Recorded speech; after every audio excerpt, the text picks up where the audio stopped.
Hello dear students, welcome to Prince science education point. आप सभी का स्वागत है इस चैनल पर।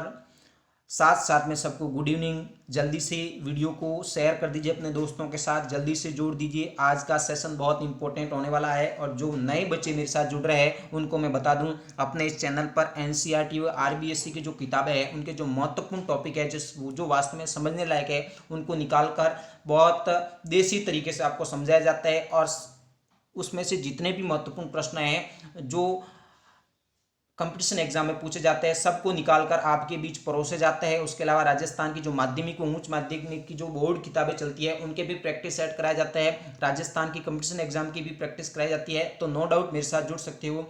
और चैनल यदि आपको पसंद आता है तो लास्ट में आपको सब्सक्राइब करना है, लाइक करना और अपने दोस्तों को शेयर करना है। आज की क्लास को एक मोटिवेशन कोट के साथ स्टार्ट करेंगे। आज का मोटिवेशन कोट कुछ इस प्रकार से है, जितना कठिन आपका संघर्ष होगा जीत उतनी ही शानदार होगी। जितना आप संघर्ष कठिन तरीके से करोगे, कहने का मतलब है आपके संघर्ष के अंदर यदि कठिनाइयां होगी, अगर यदि समस्या होगी तो आपकी जीत उतनी ही शानदार होगी। और जितनी आप अच्छे तरीके से कठिनाइयों का सामना करोगे उस चीज़ से आप सीखते जाओगे और ज़िंदगी में कम समय के अंदर सफलता हासिल कर सकते हो। ठीक है, उम्मीद करता हूं कि आज का सेशन आपको पसंद आएगा।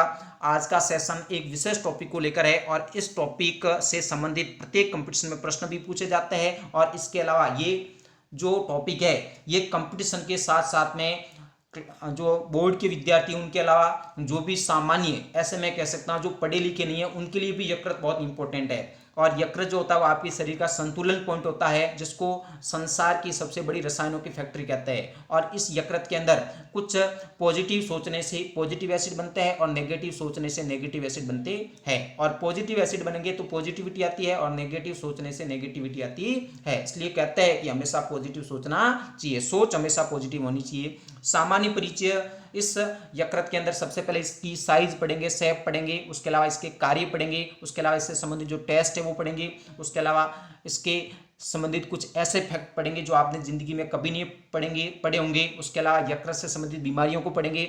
समस्त डिटेल को अपन पढ़ेंगे, इसलिए वीडियो को शुरू से लेकर लास्ट तक देखिए। और पहली बार चैनल पर आए तो चैनल को सब्सक्राइब कीजिए और घंटे के निशान को भी दबा दीजिए ताकि आपको वीडियो का नोटिफिकेशन मिलता रहे। सबसे पहले शरीर की सबसे बड़ी ग्रंथि है जो आपका लीवर है, वो लीवर शरीर का सबसे बड़ी ग्रंथि मानी जाती है। और उसके अलावा एक और मैंने आपको बताया था, शरीर की सबसे बड़ी डक्टहीन यानी कि वाहिनीहीन ग्रंथि कौन सी है, तो वो है आपकी स्प्लीन। तो सबसे बड़ी ग्रंथि आपसे पूछे। और शरीर का सबसे बड़ा अंग, अंदर से शरीर का सबसे बड़ा अंग यकृत है। इसकी उत्पत्ति किससे होती है, तो इसका जो ओरिजिन होता है, इसकी उत्पत्ति जो होती है वो भ्रूण की जो 3 परतें होती है उसमें से सबसे अंदर की जो परत होती है जिसको आप एंडोडर्म कहते हो, उससे इसकी उत्पत्ति होती है।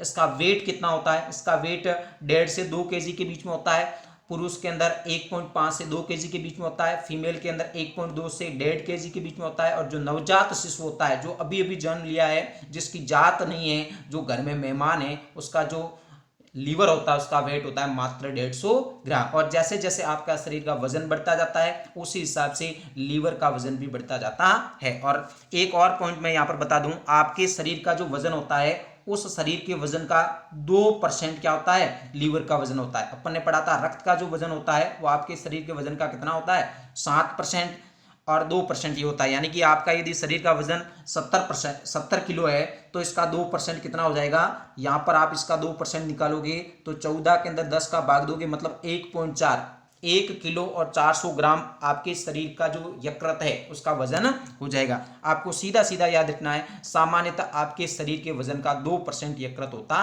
है। इसका जो रंग होता है वो रंग कैसा होता है, कलर, इसका रंग होता है गहरे धूसर रंग का होता है। मतलब ये ग्रे रंग का होता है, धूसर रंग का होता है। अभी मैं आकृति को आपको दिखाऊंगा। इसकी स्थिति, ये कहाँ स्थित होता है, इसकी स्थिति जो होती है पोजीशन या लोकेशन, ये आपके शरीर में कहाँ प्रेजेंट रहता है, तो इसकी स्थिति रहती है, बहुत इंपॉर्टेंट है, उदरीय गुहा के दाईं और तनुपट के नीचे। अपन ने हृदय को पढ़ा था, हृदय जो था वो था दोनों फेफड़ों के बीच के अंदर एक गुहा थी, उस गुहा के अंदर और तनुपट के ऊपर। लेकिन इस गुहा को अपन ने कहा था वक्षीय गुहा, लेकिन इसके नीचे एक होती है उदरी गुहा। उदरी गुहा के दाईं ओर राइट साइड यहाँ पर उदरी गुहा के राइट साइड और डायाफ्राम के नीचे स्थित होता है। ये आपके लीवर की पोजीशन है। और आगे इसके बारे में सामान्य आपको पॉइंट क्या ध्यान रखना है, यकृत एक गहरे ग्रंथ द्वारा दो भागों में बटा होता है। यकृत के अंदर दो पालियां पाई जाती है। यकृत के अंदर दो पालियां होती है, एक होती है दाई पाली और एक होती है बाई पाली। राइट लोब जिसको कहते हैं, एक होता है लेफ्ट लोब, यानी कि जो हृदय होता है उसके अंदर एक पाली और एक दूसरी पाली। राइट पाली जो होती है वो बड़ी होती है, लेफ्ट पाली जो होती है वो छोटी होती है। अभी मैं आपको डायग्राम को दिखाऊंगा, यदि समझ में नहीं आया तो डायग्राम आ जाएगा। बिल्कुल सिंपल सिंपल चीजें है। राइट लोब जो होता है, बड़ी पाली जिसके बीच में, बड़ी पाली जो होती है इसके बीच में नाशपाती के आकार का एक छोटी सी थैले समान संरचना होती है जिसको पित्ताशय कहते हैं। क्या कहते हैं? पित्ताशय। यानी कि जो राइट लोब होता है उसके अंदर पित्ताशय पाया जाता है और पित्ताशय के अंदर पीतरस रहता है। जो पीत रस जो होता है वो वसा के पार्श्वीकरण में सहायक होता है। एक चीज मैं आपको स्पष्ट कर दूं कि जो पीत रस होता है उसका निर्माण तो यकृत में होता है, लेकिन पीत रस का निर्माण तो यकृत में होता है। हेपेटिक जो कोशिका होती है वो इसका निर्माण करती है, लेकिन पीत रस का जो भंडारण होता है वो पित्ताशय के अंदर होता है। राइट लोब में दो पालियां होती है। देखो, वैसे तो यकृत में दो पालियां होती है, एक राइट और एक लेफ्ट, लेकिन राइट लोब के अंदर भी दो पालियां होती है, एक ऊपर की और एक नीचे की ओर। जो एक पाली होती है उसको कहते हैं क्वाड्रेट लोब और एक होती है क्वाडेट लोब। दो प्रकार की लोब होती है। दोनों पालियों के बीच में, यानी कि जो आपकी राइट लोब और लेफ्ट लोब है उस दोनों के बीच में एक विशेष प्रकार का स्थान होता है। राइट और लेफ्ट लोब के बीच में एक पार्ट होता है जिसको क्या कहते हैं, जिसको कहते हैं फेल्सीपेरम लिगामेंट। राइट और लेफ्ट के बीच में एक पार्ट होता है जिसको फेल्सीपेरम लिगामेंट कहते हैं, और फेल्सीपेरम लिगामेंट जो होता है वो राइट और लेफ्ट को अलग करने का काम करता है। और बाई पाली जो होती है वो छोटी होती है, और इसका यदि आप आकार की बात करोगे तो इसका जो आकार होता है वो नीचे से ये देखोगे तो नीचे से ये उत्तल के आकार का होता है, और सामान्यतः इसका आकार यदि देखोगे तो कुछ इस प्रकार से होता है। तो ये आपको ध्यान रखना है। आपसे आकार नहीं पूछा जाएगा, वेट भी नहीं पूछा जाएगा, लेकिन आपको ध्यान रखना है। उसके अलावा आपको यहाँ पर क्या ध्यान देना है, पित्ताशय से पीत, पित्ताशय जो होता है उससे पीत वाहिनी, पित्ताशय से पीत वाहिनी निकलकर यकृत वाहिनी से जुड़ती है। अब क्या है यहाँ पर, ये चीज मैं आपको यहाँ पर एक डायग्राम के द्वारा आगे समझाऊंगा। जो आपका पित्ताशय होता है उस पित्ताशय से क्या निकलता है भाई, पित्ताशय से निकलता है पीत वाहिनी। ये आपको ध्यान रखना है। ये जो पित्ताशय है इससे निकलती है पीत वाहिनी, जिसको आप कहते हो पीत वाहिनी, बाइल डक्ट जिसको कहते हैं, और जो निकलकर यकृत वाहिनी से जुड़ती है। किससे निकलती है? यकृत वाहिनी से जुड़ेगी। पित्ताशय से निकलेगी पीत वाहिनी, और यकृत की जो दोनों पालियां है दोनों पालियों से निकलेगी यकृत वाहिनी। दोनों यकृत वाहिनी आपस में जुड़ेगी और सामान्य यकृत वाहिनी बनाएगी। सामान्य यकृत वाहिनी आगे चलकर इस दोनों से जुड़ जाएगी, और जुड़कर क्या बनाएगी, जुड़कर देखो यहाँ पर आप देखोगे तो ये वाला पार्ट है, ये वाली ये यकृत वाहिनी आगे चलकर इस ये पीत वाहिनी है। पीत वाहिनी के अंदर दोनों प्रकार की यकृत वाहिनी आकर जुड़ेगी। देखो यहाँ पर पहले लाइनों को देख लेते हैं। पित्ताशय से पीत वाहिनी निकलकर यकृत वाहिनी से जुड़ती है, यानी कि पित्ताशय से पीत वाहिनी निकलेगी और यकृत से यकृत वाहिनी, और यकृत की दोनों पालियों में से यकृत वाहिनियां निकलती है, और दोनों पालियों में से निकलने वाली वाहिनी आगे चलकर जुड़ जाएगी। अभी मैं डायग्राम के द्वारा आपको समझाऊंगा।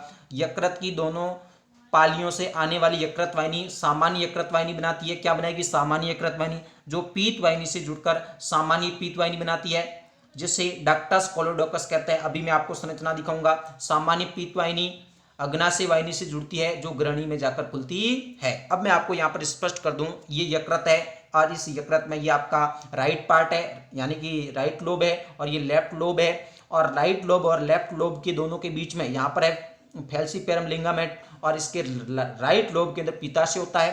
क्या होता है? पित्ताशय। अब मैं आपको बता दूं, मैं आपको यहाँ पर एक स्लाइड के द्वारा बता रहा हूँ। ये स्लाइड मैंने ली है, और इस स्लाइड के अंदर ये आप मान लो ये आपका है पित्ताशय। क्या है? पित्ताशय। और पित्ताशय से निकलने वाली ये क्या है? पीत वाहिनी। इसको आप समझ लो पीत वाहिनी। ये क्या है? पीत वाहिनी। और उसके अलावा यकृत के अंदर दो पालियां होती है, एक राइट और एक होती है लेफ्ट। राइट और लेफ्ट दोनों के अंदर क्या होती है? दोनों से आती है आपके यकृत वाहिनी। क्या आती है? यकृत वाहिनी।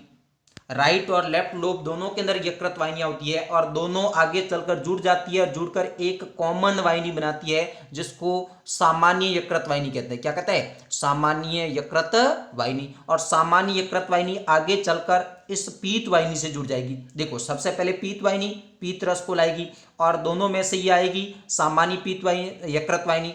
सामान्य यकृत वाहिनी और पीत वाहिनी आपस में जुड़ जाएगी तो यहां पर क्या बन जाएगी? सामान्य पीत वाहिनी और ये दोनों जुड़ जाएगी तो बन जाएगी सामान्य पीत वाहिनी। सामान्य यकृत वाहिनी ये आपकी सामान्य यकृत वाहिनी है। यकृत से आने वाली यकृत वाहिनी ये हो जाएगी सामान्य यकृत वाहिनी। ये पीत वाहिनी सामान्य यकृत वाहिनी प्लस पीत वाहिनी दोनों आपस में जुड़ जाएगी और सामान्य पीत वाहिनी बन जाएगी। और सामान्य पीत वाहिनी को क्या कहता है?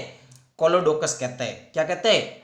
कोलोडोकस। ठीक है, ये आपको ध्यान रखना है। अब आपको एक और पॉइंट यहां पर बता देता हूं। ये आपकी हो गई थी पित्ताशय से आने वाली पीत वाहिनी। ये दोनों यकृतों से आने वाली यकृत वाहिनी और यकृत वाहिनी दोनों आपस में जुड़कर सामान्य यकृत वाहिनी। सामान्य यकृत वाहिनी सामान्य यकृत वाहिनी और पीत वाहिनी आपस में जुड़कर किसका निर्माण करेगी? ये बनाएगी सामान्य पीत वाहिनी। सामान्य पीत वाहिनी। अब सामान्य पीत वाहिनी आगे चलकर नीचे से अग्नाशय से आती है अग्नाशय वाहिनी। क्या आती है? अग्नाशय से आती है अग्नाशय वाहिनी।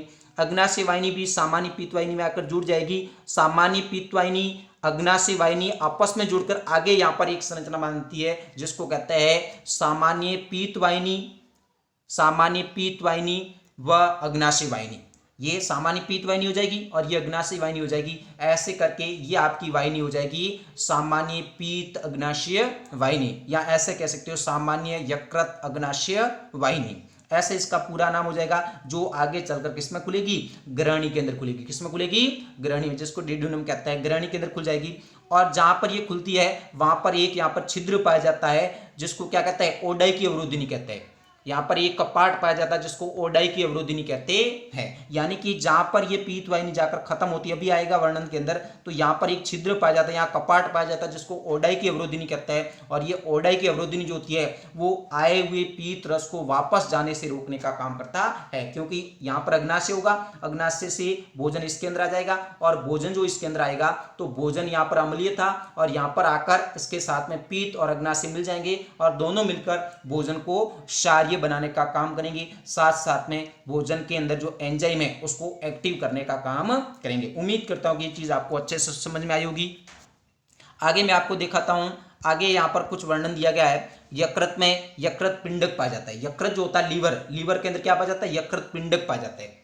लीवर जो होता है उस लीवर के अंदर छोटी छोटी पिंडक यानी कि पिंड पाया जाता है जिनकी संख्या मिलियन के अंदर होती है, जो यकृत की क्रियात्मक व संरचनात्मक इकाई है। ध्यान रखना, यकृत की क्रियात्मक व संरचनात्मक इकाई क्या है? यकृत पिंडक यानी कि यकृत लोब, जिसके अंदर पिंडक पाया जाता है, छोटे छोटे पिंडक पाया जाता है, जिसमें यकृत कोशिकाएं पाई जाती है जिसको हेपेटिक सेल कहते हैं। यकृत की कोशिकाओं को यकृत कोशिकाएं या हेपेटिक सेल कहते हैं, जो इस पिंडकों के अंदर पाई जाती है। और यकृत के अंदर मिलियन के अंदर पिंडक पाया जाता है और इस पिंडकों के अंदर विशेष प्रकार की कोशिका जो होती है उनको यकृत कोशिका कहते हैं। कुछ कोशिकाएं इस पिंडकों की झिल्ली से जुड़ी रहती है जिसको कुफर की कोशिका कहते हैं। देखो यहाँ पर हेपेटिक सेल के पास में उससे संलग्न कुफर की कोशिकाएं पाई जाती है जो मृत आरबीसी का भक्षण करती है। भ्रूण अवस्था में आरबीसी के निर्माण में यकृत सहायक होता है। ये पॉइंट भी आपको ध्यान रखना है। यानी कि आपको क्या ध्यान देना है? यकृत के अंदर यकृत पिंडक होता है और वो पिंडक यकृत की क्रियात्मक व संरचनात्मक इकाई, ये बहुत इंपॉर्टेंट है, कंपटीशन वाले ध्यान देना भाई, जिसमें यकृत कोशिकाएं पाई जाती है जिसको हेपेटिक सेल कहते हैं।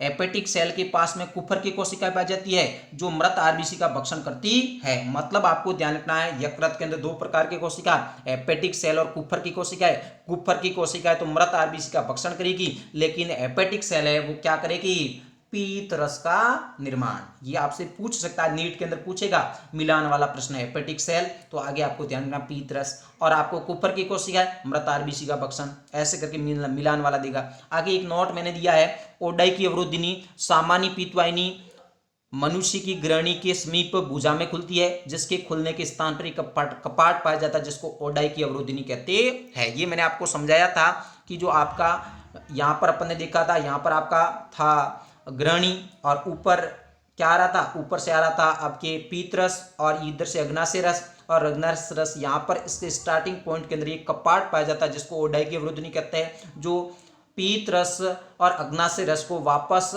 आमाशय में जाने से रोकने का काम करता है। उम्मीद करता हूं कि इतना आपको आसानी से समझ में आया होगा। नेक्स्ट स्लाइड को अपन देखते हैं।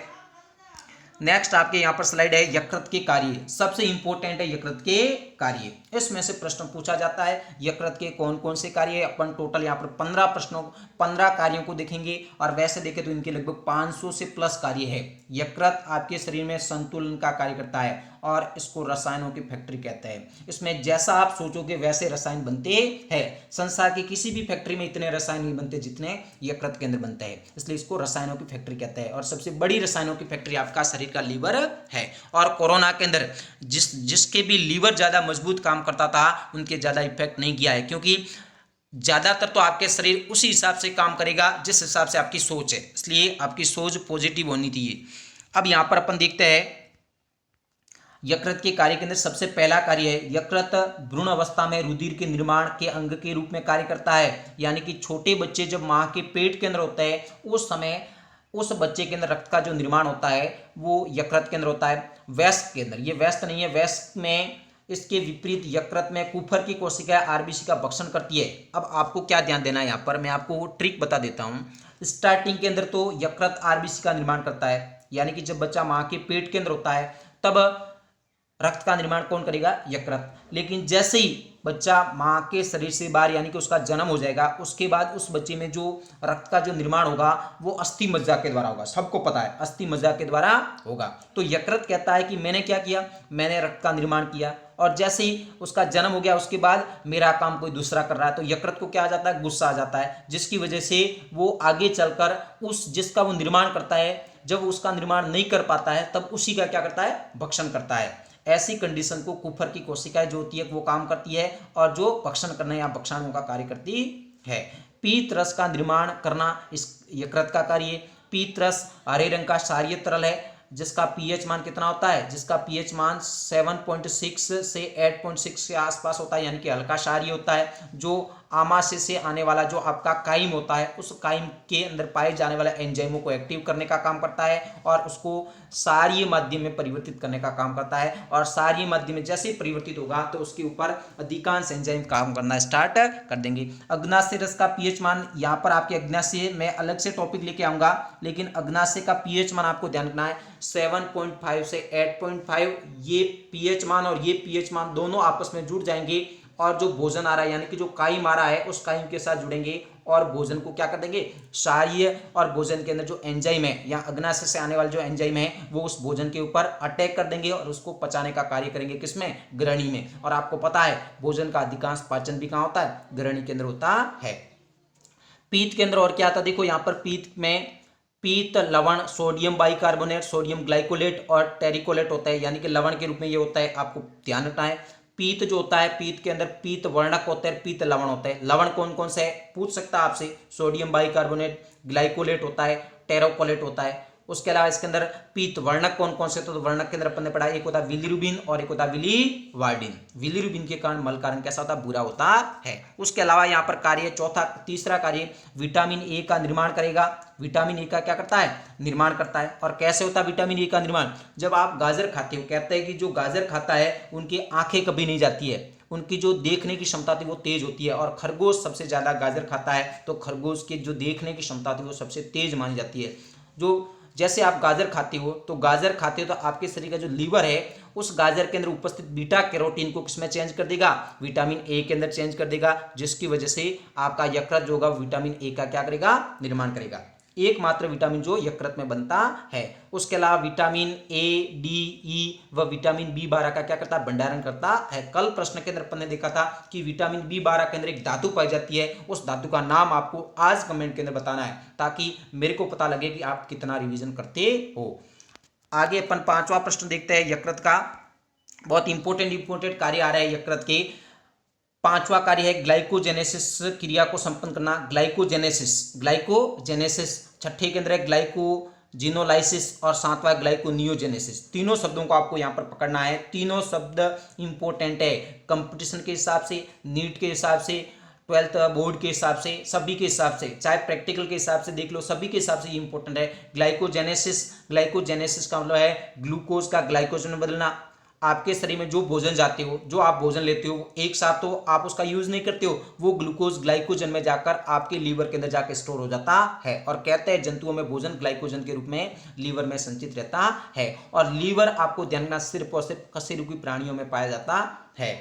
उसके अलावा ग्लाइकोजिनोलाइसिस का मतलब क्या होता है? ग्लाइकोजिनोलाइसिस का मतलब है जो आपका ग्लाइकोजन है, यदि आपके शरीर में आप फास्ट करते हो, व्रत करते हो, उस समय आपके शरीर में ग्लूकोज कम हो जाता है, तो आपके शरीर में जो स्टोर ग्लाइकोजन है उसको वापस ग्लूकोज में बदलना है, तो ऐसी क्रिया को ग्लाइकोजिनोलाइसिस कहते हैं। ये भी क्रिया किसके द्वारा की जाती है? ये भी क्रिया आपके ग्लूकोज के द्वारा यकृत के द्वारा की जाती है। और इसके अंदर एक महत्वपूर्ण एंजाइम काम लेता है जिसका नाम है ग्लाइकोजन या ग्लूकोगोन एंजाइम, जो अग्नाशय की अल्फा कोशिकाओं के द्वारा आता है। उसके द्वारा आगे का आपका है ग्लाइकोनियोजेनेसिस। नियो का मतलब बिल्कुल नया, फ्रेश, नियो का मतलब नया। तो ग्लाइकोनियोजेनेसिस का मतलब है अमीनो एसिड व फैटी एसिड, जो वसीय अम्ल होता है, अमीनो अम्ल होता है, उससे यदि आपका लीवर जो है वो ग्लूकोज का निर्माण कर रहा है। यदि आपके शरीर में कार्बोहाइड्रेट नहीं है, उसके अलावा यदि आप फास्ट करते हो, कार्बोहाइड्रेट भी खत्म हो गया, यानी कि ग्लाइकोजन से ग्लूकोज बन गया, वो भी नष्ट हो गया, अभी भी आप भोजन नहीं ले रहे हो, तो आपके शरीर में जो अमीनो एसिड है या फैटी एसिड है, जो आपके शरीर में वसीय अम्ल जमा है, वो वापस किस में बदल जाएगा? ग्लूकोज में बदल जाएगा। ऐसी प्रक्रिया को ग्लाइकोनियोजेनेसिस कहते हैं। क्या कहते हैं? ग्लाइकोनियोजेनेसिस। ये तीनों की तीनों आपको सिस्टम ध्यान रखने, ग्लाइकोजेनेसिस, ग्लाइकोजिनोलाइसिस और ग्लाइकोनियोजेनेसिस। आप शब्द के अंदर कंफ्यूज नहीं होना है, छोटा अंतर है, लेकिन अर्थ से अनर्थ हो जाएगा। आगे अपन 8वां इसका उपयोग देखते हैं।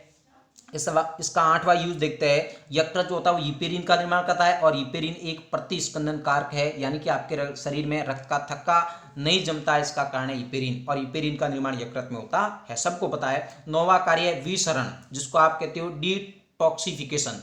विसरण का मतलब है आपके शरीर के अंदर जो टॉक्सिक होता है, यानी कि जो आप विष लेते हो, जैसे आपने एल्कोहल लिया C2H5OH, एल्कोहल जहर है।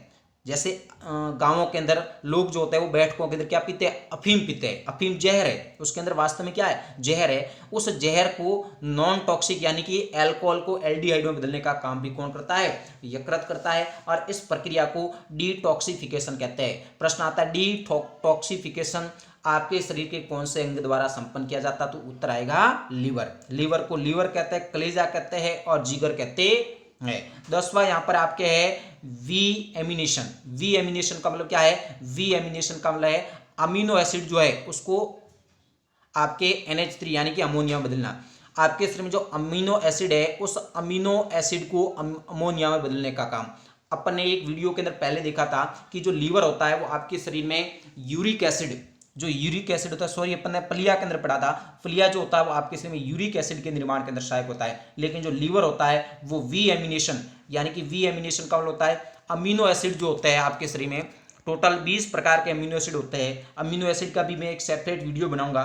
तो अमीनो एसिड जो होता है, उस अमीनो एसिड से क्या बनेगा? वी एमिनेशन के द्वारा सबसे पहले अमोनिया बनेगा NH3। और अमोनिया, मैंने कहा था अमोनिया संसार का सर्वाधिक खतरनाक रसायन है, और यदि आप निरंतर रूप से आपके शरीर में अमोनिया स्टोर होता गया तो आपके शरीर के अंदर अधिकांश अंगों को ये डैमेज कर देगा। तो सबसे पहले यकृत का कार्य वी एमिनेशन का मतलब अमोनिया को अमीनो एसिड को अमोनिया बदलना, और फिर आगे का कार्य है ये जो अमोनिया बना है, इस अमोनिया के साथ में आपके शरीर के अंदर जो CO2 गैस होती है वो अमोनिया के साथ जुड़ जाती है, और यहाँ पर क्या बनता है? यूरिया बनता है, और यूरिया का सूत्र है NH2CO NH2। ठीक है, बहुत इंपॉर्टेंट यहाँ पर प्रक्रिया है। और यहाँ पर यूरिया के निर्माण के अंदर एक चक्र चलता है। जब हम पढ़ाते हैं उस समय ये चक्र आता है कि यूरिया के निर्माण के अंदर एक चक्र चलता है, जो विस्तृत रूप से आप नीट की एग्जाम के अंदर पढ़ोगे, और अपन यदि टाइम मिला तो ये भी अपन पढ़ेंगे। तो यहाँ पर यूरिया के निर्माण के अंदर यकृत के अंदर एक चक्र चलता है जिसका नाम है यूरीथीनाइन साइकिल। और ये जो साइकिल होता है, इस साइकिल के अंदर NH3 प्लस CO2 बराबर NH2 प्लस CONH2, यानी कि अमोनिया प्लस CO2 जैसे जुड़ेगा तो यूरिया बनेगा। यहाँ पर एक चक्र चलता है, उस चक्र का नाम क्या है भाई? यूरीथीनिन साइकिल। और यूरीथीनिन साइकिल कहाँ चलता है? तो लीवर में चलता है, और लीवर के अंदर यूरिया के निर्माण के अंदर ये चक्र चलता है। तो वी एमिनेशन हो गया, वी शरण हो गया, यानी कि डिटॉक्सिफिकेशन हो गया, वी एमिनेशन हो गया, उसके अलावा यूरीथीनिन साइकिल हो गया। ये समस्त प्रक्रिया जो होती है वो समस्त प्रक्रिया यकृत के अंदर संपन्न होती है। आगे अपन देखते हैं बार बार कार्य, कार्य बहुत इंपॉर्टेंट है, बार बार कह रहा हूँ कार्य बहुत इंपॉर्टेंट है छोरो, ध्यान देना। यदि इस चीज़ को आप नहीं पढ़ोगे तो आप आगे चलकर बहुत कंफ्यूजन क्रिएट होगा यहाँ पर। उसके अलावा यकृत के द्वारा प्रोथ्रोम्बिन व फाइब्रिनोजन प्रोटीन का निर्माण किया जाता है जो रक्त का थक्का बनाने में सहायक होता है। अपन ने एक प्रश्न दिखा था, रक्त का थक्का बनाने में सहायक प्रोटीन जो होता है वो कौन सा होता है, फाइब्रिनोजन होता है। और फाइब्रिनोजन और प्रोथ्रोम्बिन जो प्रोटीन होता है इसका निर्माण भी किसके द्वारा होता है, लीवर के द्वारा होता है। उनके अलावा अनेक खनिज का भंडारण करता है, जैसे रसायन, आयरन। आपके शरीर में जो आयरन का भंडारण होता है, अपन ने देखा था, ये भी देखा था, आयरन का जो भंडारण होता है वो किसके अंदर होता है, लीवर के अंदर होता है। क्योंकि लीवर के अंदर हीमोग्लोबिन टूटता है और हीमोग्लोबिन के टूटने से बिलिरुबिन व बिलिवाइडिन बनता है, जिसमें से हीमोग्लोबिन टूटेगा तो क्या निकलेगा, हिम का मतलब लोहा निकलेगा। मतलब लोहे का भंडारण भी इस लीवर के अंदर होता है। वसा का संग्रहण करता है। एल्कोहल लेने वाले लोगों में वसा जमा होने से एक रोग हो जाता है जिसको फैटी एसिड कहते हैं। 10वीं की किताब के अंदर स्पष्ट लिखा हुआ है कि जो ज़्यादा मात्रा में एल्कोहल लेते हैं, यानी कि ज़्यादा मात्रा में जो दारू पीते हैं, उनके शरीर के अंदर जो वसा होती है वो वसा निरंतर रूप से यकृत की हेपेटिक सेल के अंदर जमा होती जाती है, जिसकी वजह से उसके अंदर डाइजेस्टिव होना चाहिए वो इतने तरीके से नहीं होता है। व्यक्ति अंततः रूप से मोटापे से ग्रसित हो जाता है, जिसकी वजह से वो आगे चलकर हार्ट अटैक की वजह से उसकी मौत हो सकती है। उसके अलावा कोई भी रोग हो सकता है, जैसे बीपी हाई लो, ये समस्या रहती है। तो यहाँ पर ज़्यादा मात्रा में अल्कोहल के सेवन से यहाँ पर एक रोग होता है जिसको फैटी एसिड कहते हैं। क्या कहते हैं, फैटी लीवर, यानी कि वशीय यकृत रोग इसको कहते हैं हिंदी के अंदर। 15वां इसका लास्ट कार्य है एल्बुमिन प्रोटीन के संश्लेषण में सहायक है, जिसके अलावा अनेक रसायनों का भी निर्माण करता है, इसलिए यकृत को रसायनों की फैक्ट्री कहते हैं। ये पॉइंट भी आपको ध्यान रखना है, रसायनों की जो फैक्ट्री होती है वो किसको कहते हैं, वो यकृत को कहते हैं। ये पॉइंट यहाँ पर है। आगे अपन देखते हैं, नेक्स्ट प्रश्न आपके यहाँ पर है, नेक्स्ट चीज यहाँ पर दी हुई है आपके, नेक्स्ट आपके कुछ टेस्ट दिए हुए हैं, यकृत से संबंधित कुछ टेस्ट है। एक है LFT, लीवर फंक्शन टेस्ट, ये लीवर से संबंधित टेस्ट है, आगे चलकर आप पढ़ोगे। उसके अलावा CRP होता है, CRP का मतलब सी रिएक्टिव प्रोटीन टेस्ट होता है। उसके अलावा 2 टेस्ट और होता है, एक होता है ALT टेस्ट और एक होता है AST परीक्षण, जो एंजाइमों को मापते हैं। ये एंजाइम ये सुनिश्चित करता है कि आपके भीतर लीवर कितना नुकसानदायक है या आपके शरीर में लीवर कितना काम कर रहा है, इसके लिए अलग अलग टेस्ट किए जाते हैं। और यकृत से संबंधित कुछ बीमारी आपको ध्यान रखनी है, जैसे पीलिया है, उसके अलावा हेपेटाइटिस है, उसके अलावा वशीय यकृत रोग है। हेपेटाइटिस भी अलग अलग प्रकार का होता है, तो कुछ रोग भी आपको ध्यान रखना है। उसके अलावा कुछ चीज़ें और आपको यहाँ पर ध्यान देनी है, लीवर से संबंधित कुछ फैक्ट चीज़ें मैं आपको बता रहा हूँ। लीवर हमारे शरीर में रक्त बनाने का भी कार्य करता है और यह काम वह पैदा होने से पहले ही शुरू कर देता है। बहुत इंपॉर्टेंट चीज़ है। लीवर को फिर से उत्पन्न किया जा सकता है। सन 2009 में जर्मन ऑफ सेल फिजियोलॉजी के अध्ययन के अनुसार अगर किसी व्यक्ति को लीवर प्रत्यारोपित यानी कि लीवर ट्रांसप्लांटेशन की आवश्यकता होती है और यदि कोई व्यक्ति अपने लीवर का थोड़ा सा हिस्सा दान कर देता है तो वह लगभग 2 हफ्ते के अंदर वापस उस आकार को प्राप्त कर लेता है। यानी कि लीवर के अंदर पुनरुद्भवन की क्षमता पाई जाती है और मस्तिष्क में पुनरुद्भवन की क्षमता नहीं पाई जाती है। लीवर यानी कि दोबारा उत्पन्न हो सकता है। लीवर में 96% जल होता है और ये पानी उनकी कोशिका और रक्त के अंदर क्या रहता है, स्टोर रहता है। उसके अलावा आपको यहाँ पर क्या ध्यान देना है, लीवर हमारे शरीर का वह अंग है जो सबसे अधिक ऑक्सीजन का इस्तेमाल करता है। बहुत इंपॉर्टेंट प्रश्न है। सर्वाधिक ऑक्सीजन का इस्तेमाल करने वाला अंग भी लीवर है। उसके अलावा लीवर 20.4%, मस्तिष्क 18.4%, दिल जो आपका हार्ट जो होता है वो 11.9% ऑक्सीजन का इस्तेमाल करता है। ये चीज़ आपको ध्यान रखनी है। उसके अलावा एक पॉइंट और ध्यान रखना है, लीवर आपके द्वारा पी गई शराब को तोड़ देता है ताकि उसे शरीर से बाहर निकाला जा सके। इसे तोड़ने पर वह एक ऐसा पदार्थ बनाता है जो शराब से भी अधिक हानिकारक होता है। यह पदार्थ लीवर की कोशिकाओं को बहुत अधिक नुकसान पहुंचाता है, यानी कि हेपेटाइटिक सेल जो होती है उनको बहुत ज़्यादा नुकसान पहुंचाता है, जिससे लीवर की गंभीर समस्या उत्पन्न हो सकती है। यानी कि शराब पीने से आपके शरीर के अंदर शराब जो होता है वो बहुत खतरनाक होता है, उसको भी तोड़ने का काम लीवर करेगा और उसको तोड़ेगा तो सही, जो विष है उसको अविष के अंदर चेंज तो करेगा, लेकिन उसकी वजह से खतरनाक चीजें बनती है जो आपके लीवर की कोशिकाओं को नुकसान पहुंचाती है। आज की वीडियो के लिए सभी जुड़ने के लिए सभी का धन्यवाद। उसके साथ साथ में जो पहली बार चैनल पर आए हैं वो चैनल को सब्सक्राइब करें। यदि आपको मैटर पसंद आ रहा है तो आपको चैनल को सब्सक्राइब करना है, साथ साथ में आपको घंटी के निशान को भी दबा देना है ताकि आगे आपको वीडियो का नोटिफिकेशन मिलता रहे। सभी विद्यार्थियों का धन्यवाद। वीडियो पसंद आ रहा, बार बार कह रहा हूं, अपने दोस्तों को शेयर करें और नेक्स्ट वीडियो के लिए इंतजार कीजिए। आज के लिए इतना ही खूब। थैंक्स अलॉट, धन्यवाद। जय हिंद, जय भारत।